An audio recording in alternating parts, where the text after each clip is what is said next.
Assalamualaikum warahmatullahi wabarakatuh.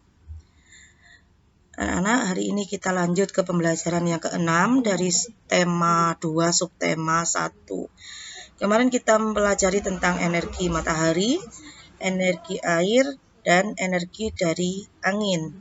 Sekarang kita akan belajar tentang energi yang digunakan untuk kendaraan bermotor. Misalnya mobil, sepeda motor, itu kita supaya mobil kita atau sepeda kita jalan, kita harus mengisinya dengan bensin. Nah, bensin itu merupakan sumber energi. Bensin itu awalnya dari minyak bumi. Minyak bumi merupakan sumber energi yang memegang peranan penting dalam kehidupan sehari-hari. Manusia dapat melakukan berbagai aktivitas dan rutinitas karena dukungan dari minyak bumi. Minyak bumi merupakan energi yang tidak dapat diperbarui. Kan ada dua sumber daya alam, yaitu sumber daya alam yang dapat diperbarui dan sumber daya alam yang tidak dapat diperbarui. Nah, minyak bumi ini termasuk sumber daya alam yang tidak dapat diperbarui. Jadi penggunaan energinya harus hemat supaya tidak cepat habis. Minyak bumi ini adalah energi yang tak terbarukan. Tak terbarukan itu artinya energi yang diperoleh dari sumber daya alam yang membutuhkan waktu pembentukan sampai jutaan tahun. Wah, bukan ratusan tahun ya, tapi jutaan tahun. Sumber energi tersebut tidak tersedia terus-menerus, tidak berkesinambungan, dan pada saatnya akan habis. Kalau energi yang dapat diperbarui, misalnya udara, itu masih bisa dapat diperbarui dengan cara menanam pohon. Air masih bisa diperbarui dengan cara menanam pohon supaya air hujan bisa meresap dan membuat resapan di tanah. Tapi kalau minyak bumi itu sangat sulit. Untuk mengganti sumber energi ini dengan jumlah yang sama dan baru akan terjadi jutaan tahun yang akan datang. Jadi misalnya sekarang habis, maka akan tersedia berjuta-juta tahun kemudian. Selain waktu terbentuknya lama, cara terbentuknya dan lingkungannya pun, serta bahan dasar sumber energi ini, itu sangat sulit. Tergantung pada proses dan keadaan geologi atau keadaan alam. Sumber-sumber energi tak terbarukan keluar dari tanah sebagai cairan, gas, dan padatan. Aslinya, minyak bumi ini terbentuk dari pelapukan. Pelapukan itu apa? Pelapukan itu sisa-sisa makhluk hidup dalam waktu yang sangat lama dan melalui proses yang sangat panjang, sekitar 300 sampai 350 juta tahun. Misalnya ada hewan purba, dinosaurus, mati, terkubur di dalam tanah. Itulah minyak bumi terbentuk selama 300 sampai 350 tahun yang berupa cairan, gas, dan padatan. Bisa juga terbentuk dari tumbuhan purba, tumbuhan dari 300 juta tahun yang lalu. Itu terbentuk minyak bumi. Sumber bahan bakar fosil berupa minyak bumi paling banyak digunakan dalam kehidupan sehari-hari. Fosil itu apa? Fosil itu maksudnya tumbuhan dan hewan yang purba, yang lama, hewan zaman dahulu. Sekitar 300 sampai 350 juta tahun yang lalu, itu namanya hewan purba atau tumbuhan purba yang telah mati, disebut fosil. Minyak bumi ini dijuluki sebagai emas hitam karena minyak bumi berupa cairan kental berwarna coklat gelap atau kehijauan yang mudah terbakar dan berada di lapisan dasar bumi. Bukan ada di atas di seperti yang tanah yang kalian injak, tapi masih ada di lapisan dasar bumi. Hasil pengolahan minyak bumi ini sangat beragam dan bermanfaat. Contohnya hasil pengolahan minyak bumi, misalnya LPG, tulisannya LPG, liquefied petroleum gas, biasanya digunakan untuk Kompor gas. Ini hasil produk pengolahan minyak bumi berupa gas cair. Umumnya dimanfaatkan untuk bahan bakar industri dan rumah tangga.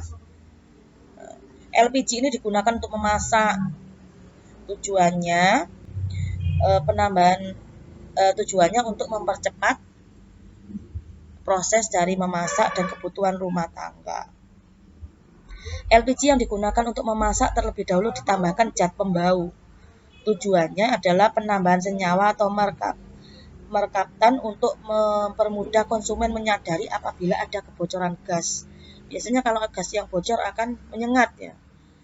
Gas bocor yang ke udara bebas beresiko bahaya dan mudah terbakar.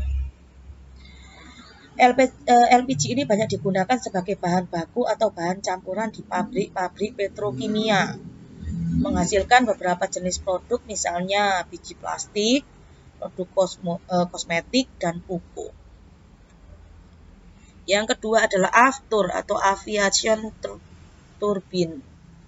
Turbin yaitu tulisannya keliru, bukan turbin tapi turbin. Aftur ini bahan bakar untuk pesawat terbang dengan menggunakan mesin turbin. Bahan bakar ini dibuat dari minyak tanah sehingga sifatnya sangat mirip dengan minyak tanah. Warnanya bening kekuningan, memiliki kualitas yang lebih baik daripada transportasi darat, misalnya sepeda motor atau mobil. Aftur mengandung zat adiktif untuk mengurangi resiko akibat temperatur tinggi dari sifat fisik lainnya.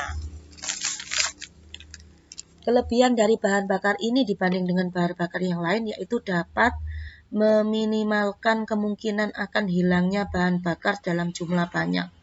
Jadi tidak akan menguap pada saat pesawat terbang. Keunggulan lain yaitu kandungan energinya lebih tinggi sehingga energi pada pesawat bisa tersalurkan dan mampu melakukan penerbangan dalam jarak yang sangat jauh. Irit aftur. Yang ketiga adalah avgas atau aviation gasoline. Ini adalah produk hasil olahan minyak bumi.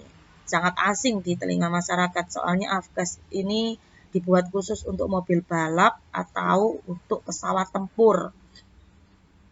Avgas ini diperoleh dari hasil pengembangan bensin.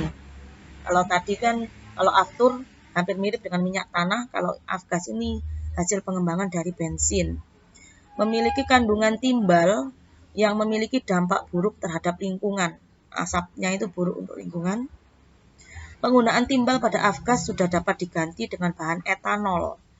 Bahan etanol lebih ramah terhadap lingkungan. Yang keempat adalah bensin. Biasanya kalian temui di POM atau Pertamina. Bahasa Inggrisnya gasolin. Biasanya untuk pengisian bahan bakar sepeda motor, mobil, di SPBU ya. Jenis-jenisnya misalnya Pertamax, Premium, Pertalite, dan Pertamax Plus. Setiap jenis bensin memiliki kualitas yang berbeda.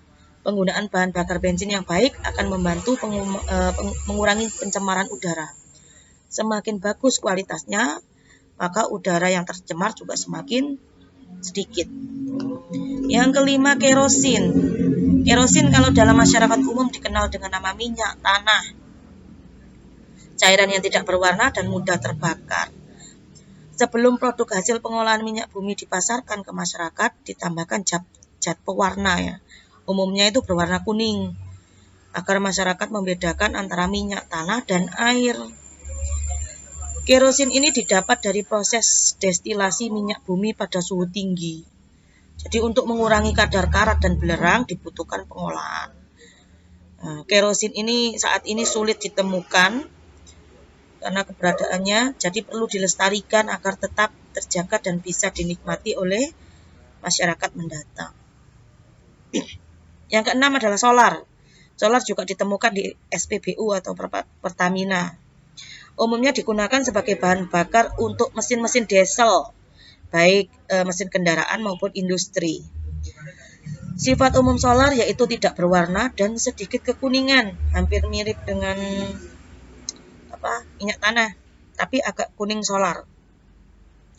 Tidak mudah menguap meskipun pada suhu normal, memiliki kandungan sulfur yang lebih tinggi bila dibandingkan dengan bensin dan kerosin, serta tidak mudah terbakar atau menyala. Solar termasuk bahan bakar yang mudah dicari, harganya lebih murah daripada bensin,